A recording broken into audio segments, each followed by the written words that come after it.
Hello friends, today we are going to start thoughts of behavior related, जिसमें अलग अलग जो इकोनॉमिक्स्ट है उन्होंने क्या बोला, बराबर इन्होंने क्या सोचते हैं इसमें।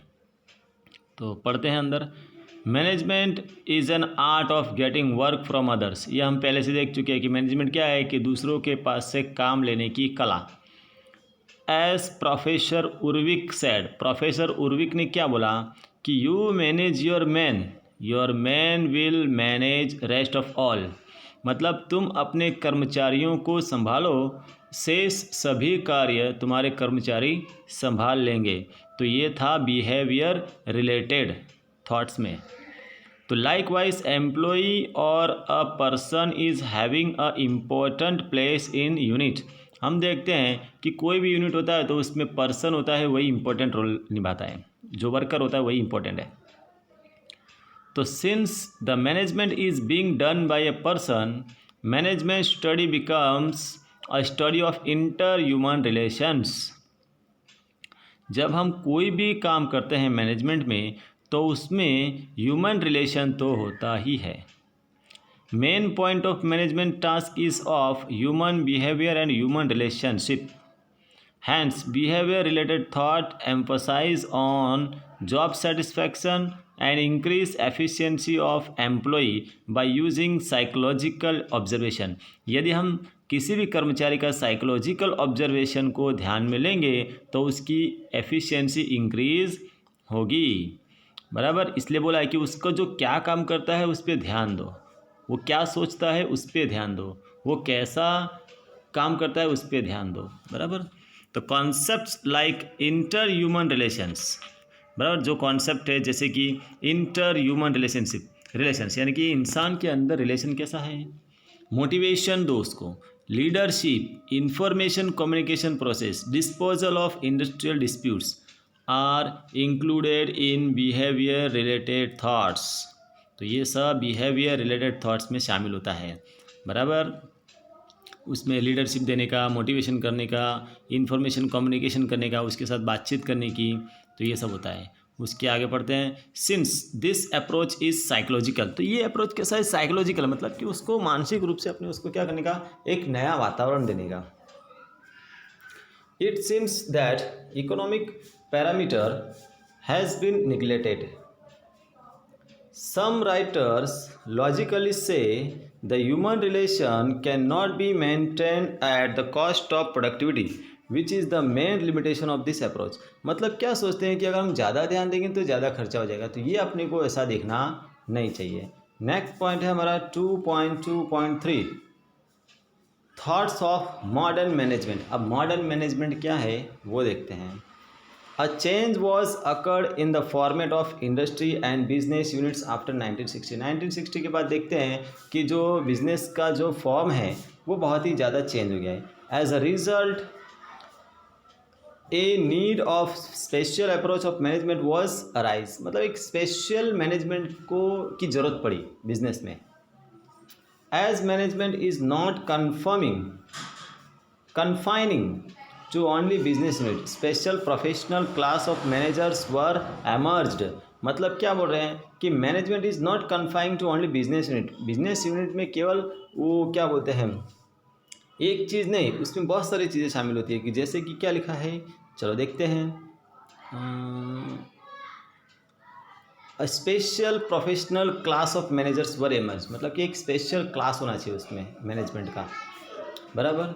Now where advocacy in these thoughts for psychology, social studies, statistics, mathematics and computer information technology were made। तो ये सब क्या आता है, मॉडर्न मैनेजमेंट में आता है। Management gurus like Koontz O'Donnell, George R Terry have contributed in this thoughts. तो इन दोनों ने इसमें कंट्रीब्यूशन दिया है मॉडर्न मैनेजमेंट में। तो मॉडर्न मैनेजमेंट किसने दिया, तो Koontz O'Donnell, George R Terry. Moreover Peter F Drucker, William Ouchi and C K Prahalad have also contributed in this thoughts. तो ये सब भी इसमें अपने अपने विचार दिए हैं। नाउ 2.3 में देखते हैं। Frederick Winslow Taylor's principle of scientific management, scientific management की इन्होंने क्या डेफिनेशन दी। तो Frederick Winslow Taylor was American mechanical engineer and an important contributor in classical thoughts.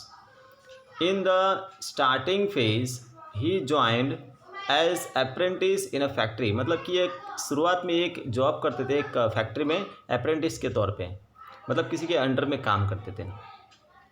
After contributing in various companies, बहुत सारे कंपनीज में काम करने के बाद he become a manager in Bethlehem steel company, Bethlehem steel company में वो एक मैनेजर बन गए ऐसे करते करते। ड्यूरिंग दिस पीरियड, इस समय के दौरान क्या हुआ कि F.W. Taylor for the first time presented principle of scientific management, इसी समय उन्होंने प्रिंसिपल ऑफ साइंटिफिक मैनेजमेंट का डेफिनेशन दिया और उसको समझाया, उसको प्रेजेंट किया। And hence he is known as a father of scientific management. Scientific management के फादर कौन है, तो याद रखने का टेलर, कौन, Frederick Winslow Taylor. In any business unit, normally two classes are important. For example, that's why owners and workers, दो side होते हैं, एक ओनर होता है दूसरा वर्कर्स होता है, बराबर, किसी भी बिजनेस यूनिट में। तो owner means managers whose main purpose is optimisation of profit and wealth, while employees are interested in higher wages and job satisfaction. ये सब जानते हैं ऑनर का जो इंटरेस्ट होता है किस में होता है और वर्कर्स का इंटरेस्ट किस में होता है, वो सब जानते हैं।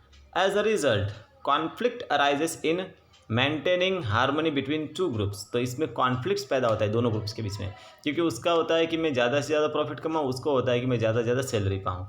Frederick Taylor challenged this traditional method and started to develop new method. इसको देखते हुए उन्होंने एक नया मैथड शुरू की, नए मैथड की शुरुआत की।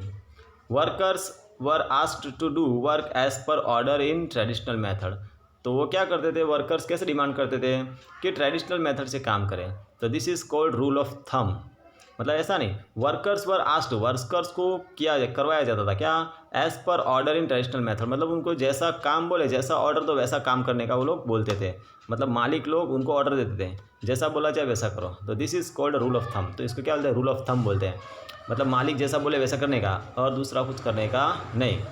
तो there was no voice of workers, तो इसके लिए वर्कर्स के पास कोई आवाज़ नहीं होती थी, कोई आवाज़ उठाने वाला नहीं होता था। डोमिनेंस ऑफ ऑनर्स इंक्रीज, तो ऑनर्स का क्या होता था, वर्चस्व जमा रहता था।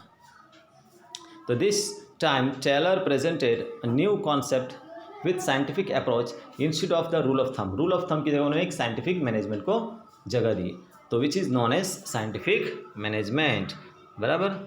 तो अब हम साइंटिफिक मैनेजमेंट के बारे में नेक्स्ट टाइम देखते हैं।